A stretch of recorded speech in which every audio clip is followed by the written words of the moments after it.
네, 우리가 고난 주간을 맞아서 하나님께서 걸어가셨던 이 십자가의 길을 좀 따라 가볼까 이렇게 생각하게 되었고, 그래서 십자가를 따라서라는 제목으로 이렇게 고난 주간을 함께 말씀의 은혜를 나누고자 합니다. 오늘 이 마태복음 16장 21절에서 28절까지의 말씀은 예수님께서 처음으로 이 자신의 십자가를 지실 것, 그리고 부활하실 것에 대해서 성경에서 보면 순환이라고 하는데, 순환 예고를 처음 하는 장면이 오늘 본문에 나타납니다. 여러분, 예수님께서는 이것뿐만이 아니라 복음서에서 정확하게만 9번을 자신의 순환에 대해서 예고하셨습니다. 그러니까 십자가를 지셨던 이 모든 일들은 예수님께서 이미 알고 계셨고 계획하셨고 예비되었던 상황이라는 것입니다. 어찌하다가 갑자기 십자가를 짊어졌던 구레네 사람 시몬과 같지 않고, 예수님께서는 이 일을 위해서 이 땅에 오셨고 이 일이 얼마나 힘들고 어려운지를 아셨지만 마땅히 그 길을 걸어야 할 것 또한 아셨고, 그것이 그분의 사명이었기 때문에 그 길을 걸어갔다는 사실을 우리는 기억할 필요가 있습니다. 그래서 21절에 이때로부터 이렇게 시작하는데, 이때는 어느 때냐면 마태복음 바로 그 앞부분에 16장 16절에 베드로가 놀라운 고백을 하죠. 주는 그리스도시요 살아계신 하나님의 아들이다 라고 하는 이 고백, 그리고 이 믿음의 고백 위에 예수님께서 교회를 세우시겠다 말씀하셨습니다. 그 말씀을 하신 그때로부터 이제 예수님께서는 자신의 순환에 대해서 말씀하십니다.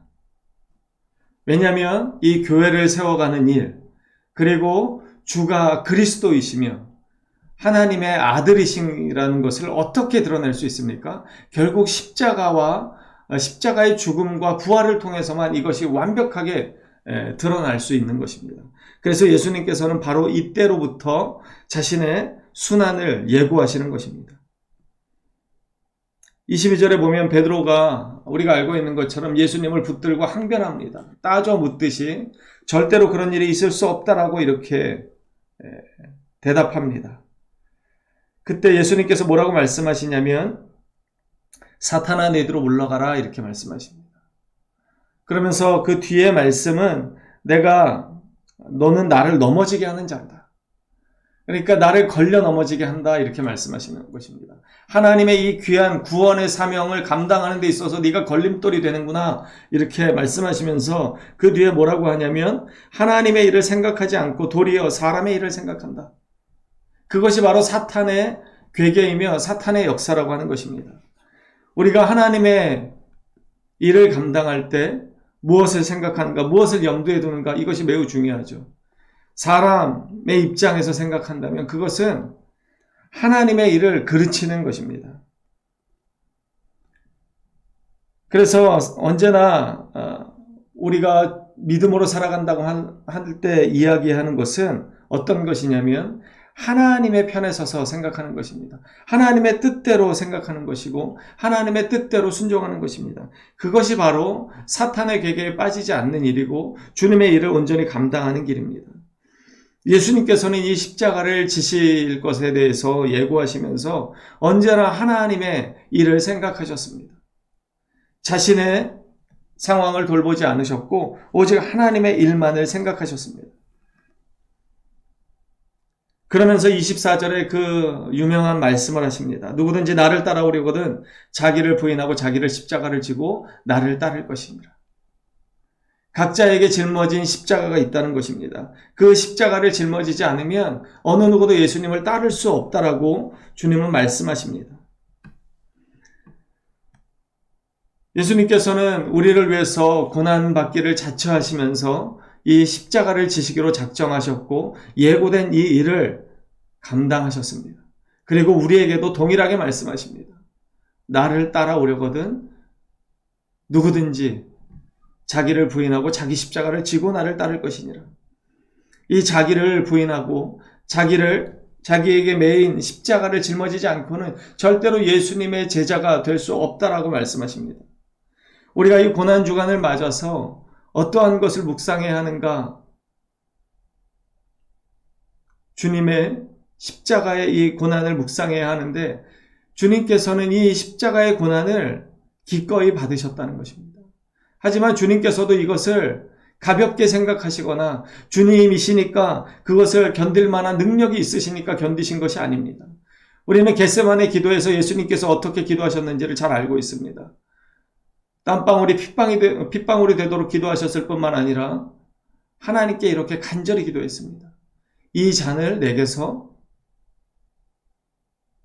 치워주십시오.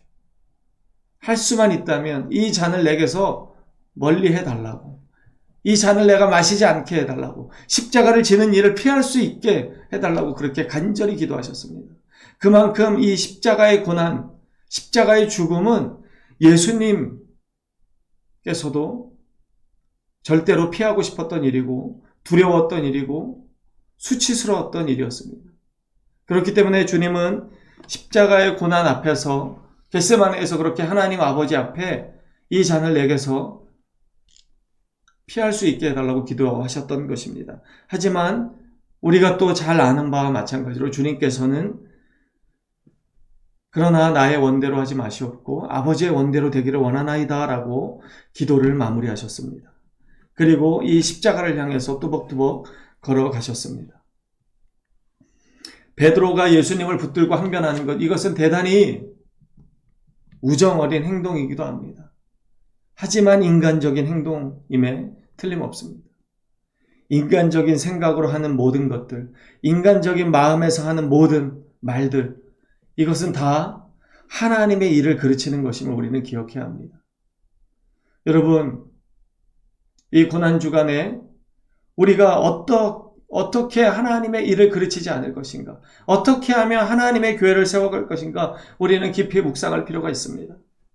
주님께서 그러한 우리에게 이렇게 말씀하시는 것입니다. 자기를 날마다 부인하고 자기 십자가를 지고 나를 따를 것이니라. 우리 각자에게 주어진 십자가가 있고 우리 각자의 약점이 있고 그래서 우리는 각자 자기가 부인해야 될 몫의 그 양이 있습니다. 오늘 그것을 묵상하시면서 내가 어떻게 하나님의 그 십자가를 따라 걸을 것인가 깊이 묵상하는 우리가 되어야 할 줄 믿습니다. 여러분, 이 25절부터 시작되는 이 말씀은 십자가의 역설을 그대로 보여줍니다. 죽고자 하면 살 것이고 살고자 하면 죽을 것이다. 빌립보서에서는 이렇게 말씀합니다. 이 십자가의 역설이 빌립보서 2장에 너무나 잘 나와 있습니다. 그는 근본 하나님의 본체시나 하나님과 동등됨을 취할 것으로 여기지 아니하시고 오히려 자기를 비워 종의 형체를 가지사 사람들과 같이 되셨고 사람의 모양으로 나타나서 자기를 낮추시고 죽기까지 복종하셨으니 곧 십자가의 죽으심이라. 이러므로 하나님이 그를 지극히 높여 모든 이름 위에 뛰어난 이름을 주셨다 말씀합니다. 이러므로가 어떻게 연결됩니까? 자기를 낮추시고 죽기까지 복종하셨고 십자가에 죽으셨기 때문에 그렇기 때문에 하나님이 그를 지극히 높이셨다 말씀합니다. 여러분, 우리가 날마다 자기를 부인하고 자기 십자가를 질 때 이러한 하나님의 은혜가 있게 되는 것입니다. 로마서 8장 18절은요. 현재의 고난은 장차 우리에게 나타날 영광과 좋게 비교할 수 없도다 이렇게 말씀합니다. 주님께서는 이것을 아셨습니다.